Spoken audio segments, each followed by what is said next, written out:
On February 11, 1891, members of the Lakota tribe spoke to the Commissioner of Indian Affairs about the unlawful massacre that took place at Wounded Knee Creek on December 29, 1890. On this day, approximately 150 to 300 Native Americans were slaughtered by American troops in their effort to clear the land that they lived on. In Lakota accounts of the massacre at Wounded Knee document, 4 members of the Lakota tribe each describe their own personal experience of what happened to them that day and are seeking justice for the violence used against their people. They describe how these troops' arrival was unexpected and forceful, and for this reason their people became hostile and willing to fight back out of fear. They specifically speak about one group of men that were taken to Wounded Knee Creek, separated from their families, and forced to give up their weapons. American soldiers shot and killed these men and those who ran, including women and children.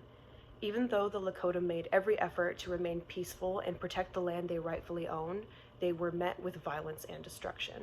At the time of this massacre, America was in the middle of an industrializing and progressive period known as the Gilded Age. This was also a time where the railroad was being invented, and big corporations were interested in expanding west to take advantage of the natural resources the land had to offer and to make money.